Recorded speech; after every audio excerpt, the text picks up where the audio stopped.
지역의 젊은 층들이 자꾸 지역 외로 유출이 된다는 것은 이 지역 경제의 어떤 그 성장 잠재력을 상당히 약화시키는 이런 요인이 되고 있다.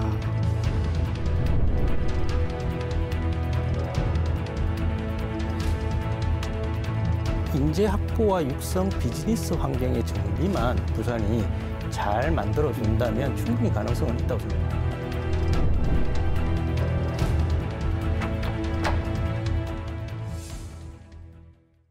고유가와 높은 원자재 가격이 지금 부산의 불경기를 주도하고 있습니다. 지난해 부산 청년들이 일자리를 찾아 대거 수도권으로 떠났습니다. 산업은행이 부산으로 이전하고 가덕도 신공항이 개항하면 부산 경제 상황 한층 나아질까요? 오랜만에 부산 경제 상황 짚어보겠습니다.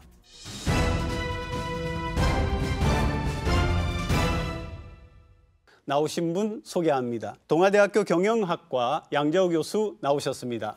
네, 안녕하십니까. 부산연구원 이상엽 선임연구위원 나오셨습니다. 안녕하세요. 자, 두 분은 경제 전문가시잖아요. 지금의 부산 경제가 어떠냐를 좀 여쭤보고 싶은데 10점 만점에 몇 점 주시겠습니까? 저는 부산 시민이고 오랫동안 부산에 살았던 사람으로서 희망을 가지고 한 7점 정도 주고 싶은데요. 사실상 객관적으로 보면 5점 이상을 주기가 어려운 그런 상황입니다. 저도 마찬가지입니다. 지금 부산의 어떤 주어진 여건을 감안한다면 저는 한 7점 내지는 8점 서전에서 네, 점수를 드리고 싶습니다. 부산 지역의 수출이 2달 연속 감소세라고 하는데요.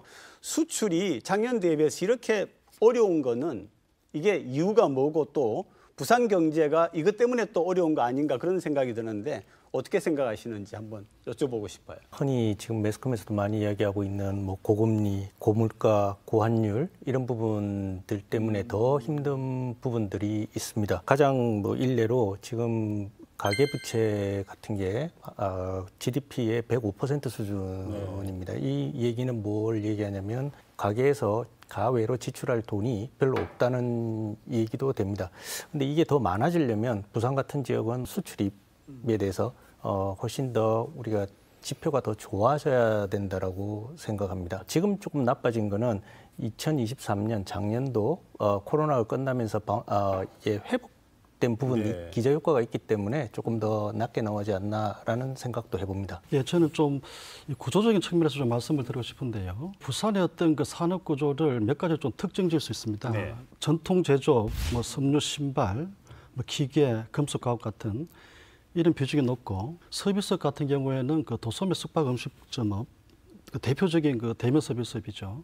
이 비중이 압도적으로 높습니다. 네. 흔히 말하는 상대적으로 저부가가치 저생산성 거기에 더해서 또 아시는 것처럼 영세 중소기업 중심으로 되어 있습니다.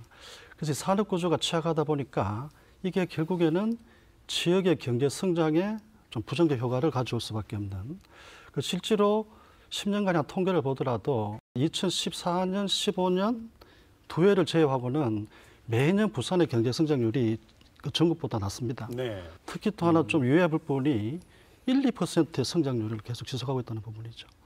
문제는 이렇게 성장률이 좀 낮게 자꾸 유지되다 보면 경제 성장을 통한 일자리 창출 안 되는 거죠. 네, 이게 좀 어렵게 되다 보니까 이게 또 지역 경제 전반에 미치는 파급 효과를 봤을 때 부산 경제가 좀 이렇게 그 타지역에 비해서 상당히 좋지 않는 여기에 직면하고 있다 이렇게 볼 수 있겠습니다. 얼마 전에 부산 상공회의소가 부산 제조업의 경영 전략 방향을 발표한 게 있습니다. 그림 한번 같이 보실까요? 안정 68.1%, 성장 30.3%, 축소 1.6% 이런 통계를 가지고 앞으로 경제 활성화를 생각한다면은 좀 확실히 부정적이죠. 일반 소비는 둔화세가 뭐 금방 회복이 되기는 어려울 것 같고요. 그 외에 이제 수출인데 이 조선산업이라는 거는 지금 수주를 받아놓은 물량은 많으니까요. 점차 회복이 될 거라고 생각을 합니다. 단 이 조선산업 같은 경우는 이 재고 물량에 대한 통계치라든지 이 수치가 없기 때문에 확실한 걸 예측하기는 어렵습니다. 그 외에 이제 자동차 산업은 수요 측면에서는 충분히 성장을 할 수 있다고 생각하는데 이게 전기차라는 카테고리 안에서 얼마만큼 변동성이 이루어질까, 빨리 보급되고 저변이 확대된다라는 그런 게 있으면 좀 더 빨리 확산이 될 것 같은데 그렇지 않다면 조금 더디게 성장을 할 것 같습니다. 근데 문제는 이게 아무래도 안정적 경영에 너무 치우치다 보면 이 투자가 아무래도 부진하게 됩니다. 네. 이 투자 부진이라는 것은 결국에는 생산, 결국 그것이 고용에 미치는 부정적 영향. 그래서 이게 결국에는 조금 전에 말씀드린 것처럼 성장을 통한 뭐 일자리 창출 이런 부분도 역시 한계가 있을 수밖에 없고요.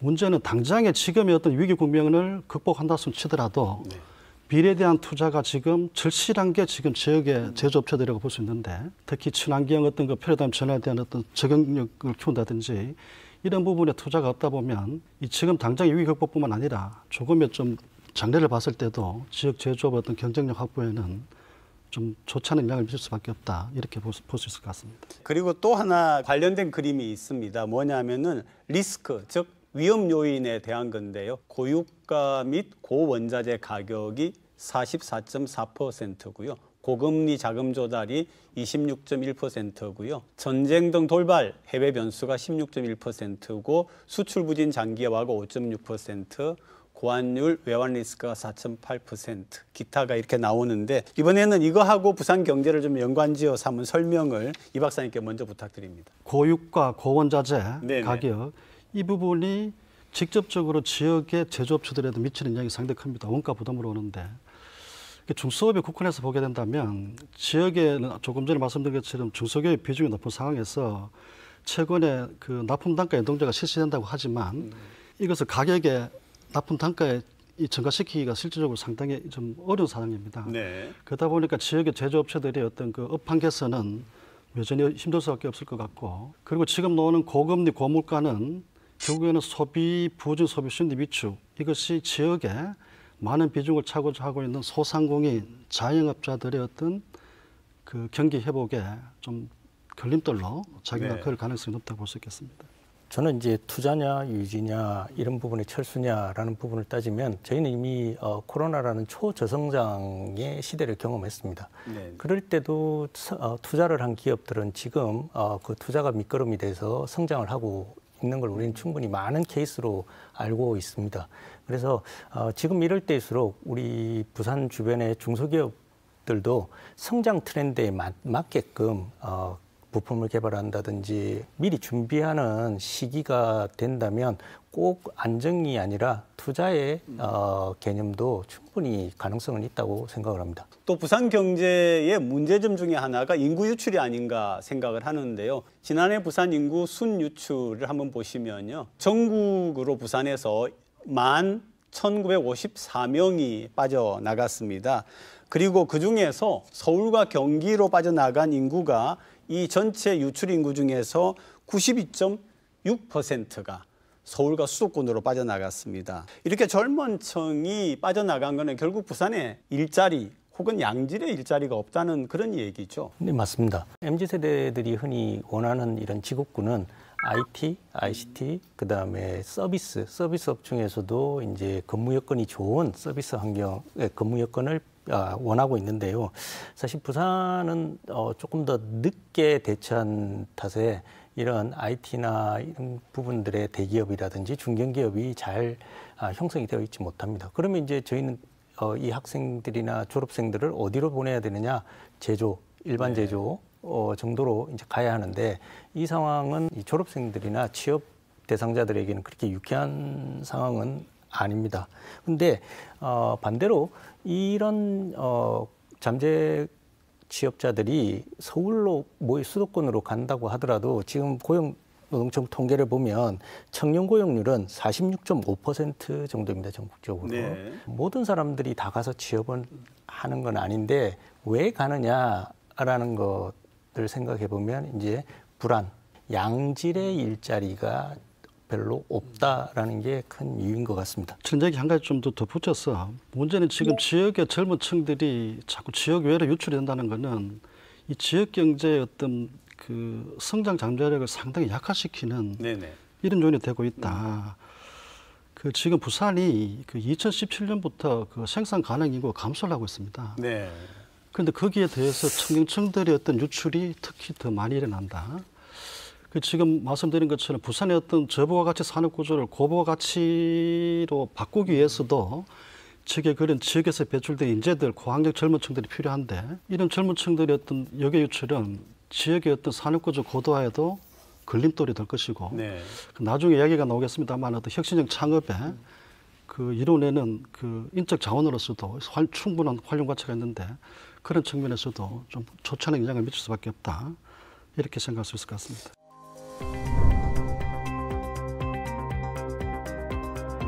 산학연이 매우 부산은 긴밀하게 돌아가야 한다라고 생각을 합니다.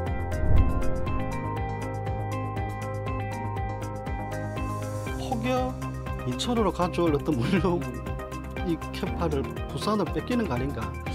이게 또 일종의 제로섬으로 볼 수 있는 시각입니다.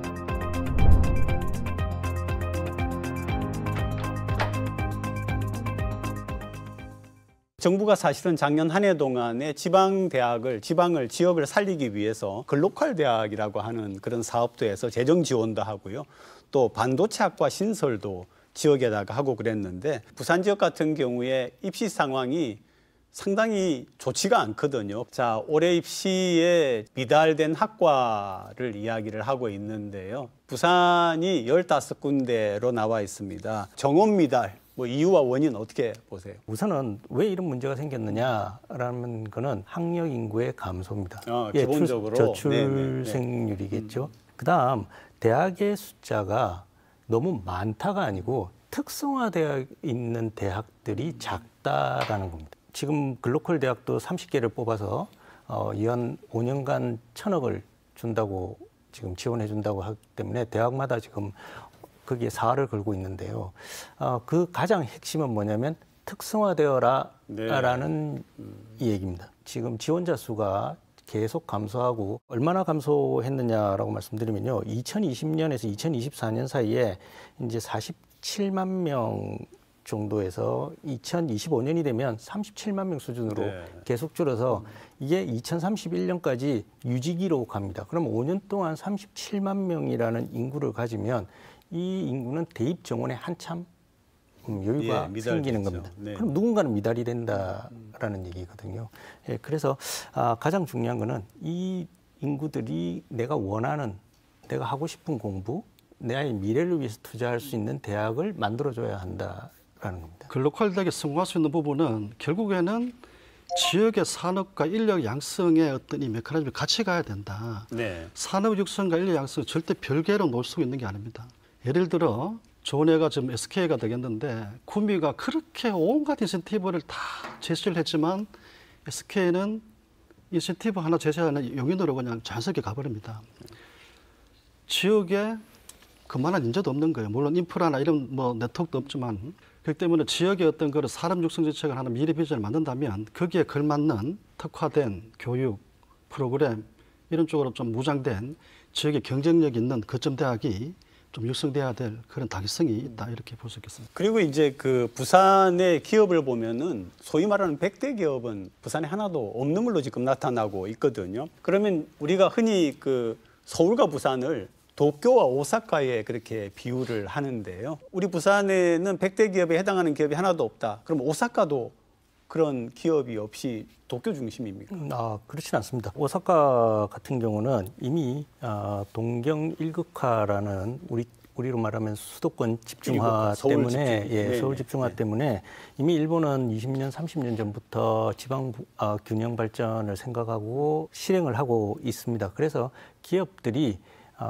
동경에 몰려야 그리고 좋은 인재가 있어야 기업을 하는 게 아니라 기업을 하기 좋은 환경이 있는 곳으로 가려는 것들이 있습니다. 이토츠 상사라든지 파나소닉, 다이와하우스, 스미토모 전력, 세키스 하우스, 샤프, 타케다 약품 그리고 유명한 농기계를 생산하는 쿠보타. 여기에 지금 제가 말씀드린 기업들이 다 연간 매출액이 40조 원, 30조 원. 굉장하네요. 이토츠 상사 같은 경우는 100조 원입니다. 굉장히 재밌는 부분은 여기에 ICT, IT 수는 없습니다. 그래서 이런 부분들을 생각하면 기업이 얼마나 잘 할 수 있는 기업 환경을 만들어 준다면 동경에 있는 기업들도 충분히 이전을 해서, 그리고 우리 부산 같으면 서울, 판교에 있는 기업들도 부산으로 이전해서 부산에서 털을 잡고 고용을 창출하고 경제를 활성화시키는데 보탬이 되지 않을까라는 생각도 합니다. 수도권의 그 비즈니스와 관련된 모든 인프라, 인적 물적 네트워크가 다 이미 집중이 되어 있는데 이게 지방으로 이전함으로 해서 가져오는 편익이 서울에 그대로 있음으로 해서 나타나는 편익보다 절대 클 리가 없는 지금 상황입니다. 그 지자체가 유치를 위한 노력을 아무리 경주한다 하더라도 지자체 재정에 한계가 있다 보니 인센티브도 한계가 있을 수밖에 없습니다. 그래서 저는 좀 관점을 달리 보는 부분인데, 이게 지자체의 어떤 역량만으로 투자에 좀 어려움이 있다면 이것을 좀 이렇게 커버할 수 있는 부분이 바로 정부의 몫이다. 네. 이게 어떤 지방 균형 발전 정책 차원에서 그 최근에 지금 부산 같은 경우에는 상당히 좀 호재가 몇 가지 있지 않습니까? 글로벌 그 허브 도시 특별법, 거기에다가 지금 4대 특구, 특히 왜 기회 발전 특구로 해서 기존보다는 획기적인 진짜 파격적인 세제 지원을 약속하는 그런 지금 특구가 또 지금 계획이 되어 있는데, 자 그렇다면 이런 것을 활용해서 부산이 만약에 지정이 되고 한다면 부산의 어떤 지역의 어떤 경쟁력을 확보하는 데 도움이 상당히 될 것 같은데, 제가 한마디만 더 말씀을 드리면 문제는 말씀하신 것처럼 선거를 앞두고 나면 이게 우후죽순처럼 쏟아져 나오는 경향이 있는데 이 정책의 어떤 그 추진력이라 할까요? 연속성 확보는 좀 미진하더라. 왜 그런가 하면 만약에 정치 지형이 다시 바뀌어버리면 글로벌 도시허브 특별법이 또 어떻게 될지 이것도 또 미지수단 말씀이죠. 그러니까 어떤 아무리 구슬이 서말이라도 꿰야 보배듯이 영속성을 가지고 추진을 할 수 있기 위해서는 법제도 정비가 절실하게 필요하다. 이거 뭐 정치 지형과 상관없이 좀 확보될 필요가 있다. 저는 이렇게 좀 말씀드렸습니다. 조금만 제가 박사님 말씀에 좀 부연을 하면 우리가 흔히 챗GPT한테도 부산에 대기업이 오게끔 하려면 어떤 걸 해주면 되겠니?라고 질문을 하면 굉장히 재미나는 질문인데. 예, 그럼 챗GPT가 뭐라고 저한테 이야기를 했냐면요. 인센티브를 줘라. 그리고 인프라를 정비해줘라. 교통, 물류. 이제 15분 도시처럼 부산에. 그다음에 인재 확보와 육성을 하고 비즈니스 환경을 정비해라. 생활 환경을 좋게 해줘라. 정보 제공과 프로모션을 줘라.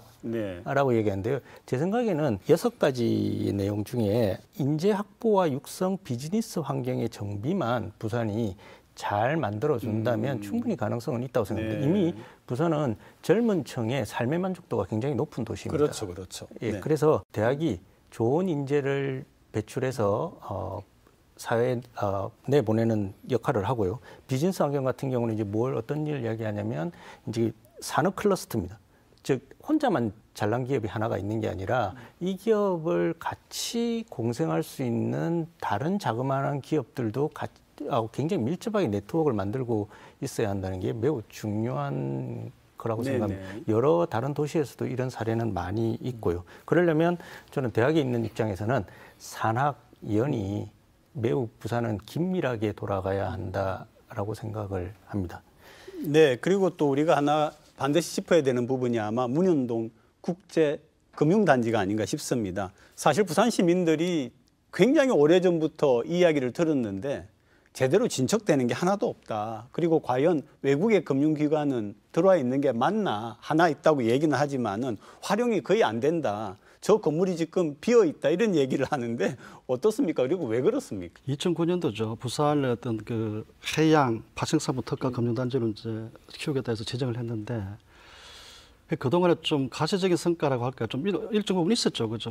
저 KLX도 들어오고 시민들이 체감하시기에는 말씀하신 것처럼 과연 이게 국제금융 중심지로서의 기능을 하는가 맞는가 의문이 드실 겁니다. 그 큰 이유가 해양 파생 쪽에 지금 어떤 문제가 있는가 하면 해운선사 본사들은 지금 거의 다 아직도 수도권에 있습니다. 해운중개라든지 선박금융 같은 좀 고부가가치 금융 이런 부분은 다 서울에서 또 이루어지고 있는 부분. 지역의 어떤 해운 관련된 클러스터 이런 걸 다 망라한 이런 것을 좀 갖춰줘야지 이 해양 파생 쪽에 어떤 특화된 금융단지로 클 수 있는데 이런 것이 아직도 좀 이루어지지 않다 보니까 좀 시민들이 아직도 제기를 못하는 거 아닌가. 그래서 부산시가 지금 아마 그러니까 조금 전에 말씀드린 그 기회발전 특구를 그 좀 활용할 그런 그 계획을 갖고 있는 것 같은데요. 네. 금운영 금융단지하고 북한 제2개발단지를 연계해서 아마 금융특구 형태로 지금 지정을 해서 뭐 개발을 하고 이렇게 정책을 추진할 것 같은데 그렇게 된다면은 지금보다는 조금은 좀 진일보된 그 문영 중심지, 금융 중심지로서 좀 거듭나지 않을까 이런 기대를 한번 가져봅니다. 근데 이제 일반 시민들이 나와 느끼는 거는 별로 느낌이 없다라고 이렇게 말씀하시는 거는 아무래도 산업은행이 개인 대 개인 간의 거래가 아니라 기업 금융 위주로 많이 하다 보니까 그런 경우가 있습니다. 그리고 이제 산업은행이 오면 뭐가 좋느냐, 인구가 유입될 것이다라고 하는데 한 1,800명 이상의 직원들이 오면 거기에 딸린 식구가 2사람이라고만 생각해도 뭐 3,000명 이상이 되니까요.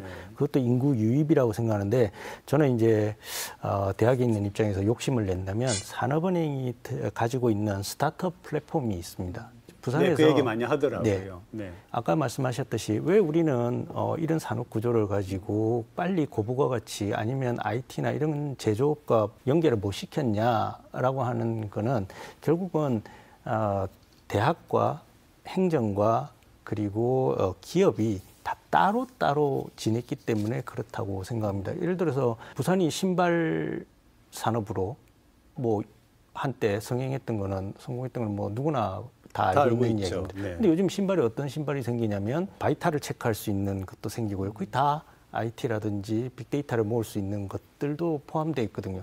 그런 거는 충분히 특화되어 있는 대학이 있다면 산학연으로 만들어질 수 있는 부분이라고 생각을 합니다. 그래서 저는 욕심이 나는 거는 스타트업 플랫폼이 내려와서 부산에서 지금 제조업과 그리고 새로운 경제 트렌드, 그러니까 산업의 트렌드를 연결시켜 줄 수 있는 새로운 개발적인 플랫폼에 연결이 생기면 부산 발전에 훨씬 더 도움이 되지 않을까라는 생각을. 자, 그림 하나 남아 있습니다. 같이 한번 보시죠. 부산 기업 벤처 투자 금액 추이 한번 설명을 좀 해주시죠.